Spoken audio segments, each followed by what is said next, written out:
August 5, 1962, 3:30 in the morning. A housekeeper wakes up with a bad feeling. She sees light spilling out from under her mistress's bedroom door. She knocks. No answer. She tries the handle. It's locked. Panic sets in. She runs outside, grabs a poker from the fireplace, and smashes the bedroom window to climb inside. Lying naked on the bed, clutching the telephone receiver as if she was trying to make one last call, was the most famous woman in the world. Marilyn Monroe was dead. The police arrived. The coroner arrived. The press arrived. But someone else had been there first. Witnesses claim that in the chaos of that night, a specific item went missing from the room. It wasn't jewelry. It wasn't cash. It was a small red diary.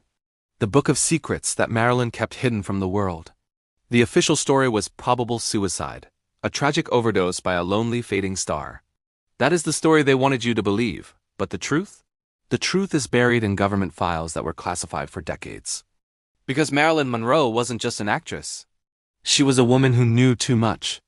She knew about the mafia. She knew about nuclear testing. And she allegedly knew about a CIA plot to kill Fidel Castro. Did she kill herself? Or was she silenced? Flashback 36 years. Before the pills. Before the president. Before she was Marilyn. If you met her in 1944, you wouldn't have looked twice. Her name was Norma Jean Baker. She wasn't a blonde bombshell. She was a shy brunette factory worker who built drones for the war effort. She spent her childhood bouncing between foster homes and orphanages. She was abused. She was ignored. She was nobody, but Norma Jean had something dangerous. An obsession. She didn't just want to be famous. She wanted to be immortal. In 1946, Norma Jean died, and Marilyn Monroe was born. This is the first secret. Marilyn was a costume. She studied how to lower her eyelids to look sleepy and seductive. She lowered her voice an octave to sound breathless. She even underwent plastic surgery on her nose and chin, something almost unheard of in the 1940s. She created a character. The dumb blonde, the victim, the sex symbol. She played the role so perfectly that the whole world fell in love with her. But inside the doll, there was a brilliant, tortured mind trapping itself. Here is the gossip the magazines didn't print. Marilyn Monroe was likely the smartest person in the room. While the studio sold her as a dumb blonde, rumors persist that her IQ was tested at 168 higher than Albert Einstein. While the world looked at her body, she was building a private library of over 400 books. She didn't just own them. She read them. She read James Joyce's Ulysses. She read Freud. She read Tolstoy. In 1954, she did the unthinkable. She fired Hollywood. She walked away from 20th Century Fox, the most powerful studio on earth, and formed her own production company. A woman? In the 50s, standing up to the men in suits?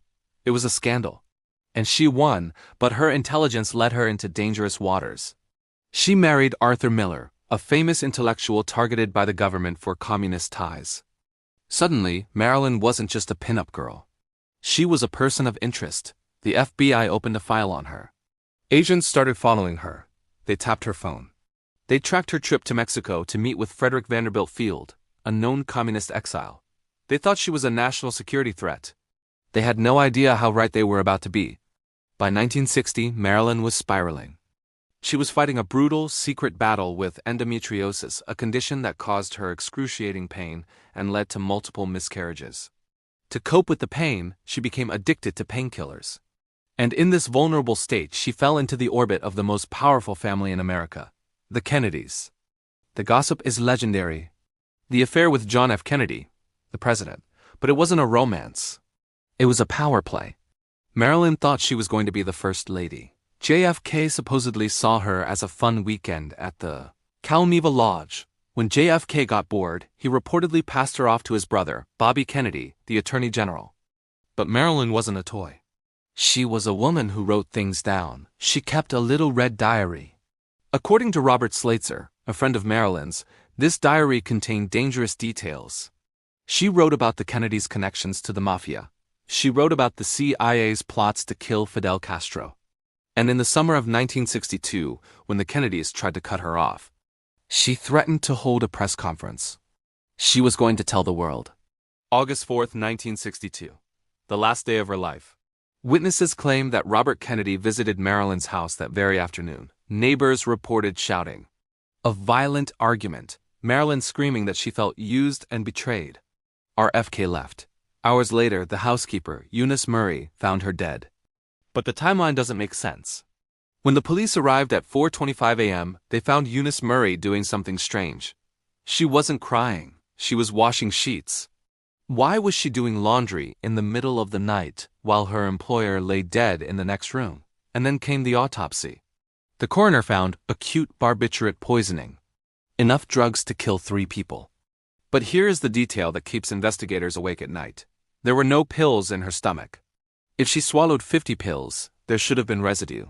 There was none. This led to the enema theory that the fatal dose was administered rectally to ensure no evidence was left behind. And most importantly, where was the red diary? It was never found. Did the Kennedys take it? Did the FBI? Or did the mafia clean the house before the cops arrived? We will never know for sure. Marilyn Monroe wanted to be famous. She became a legend. But the price of immortality was her life. She was the candle in the wind. But someone blew it out. Subscribe for episode 2, The Kennedy Curse.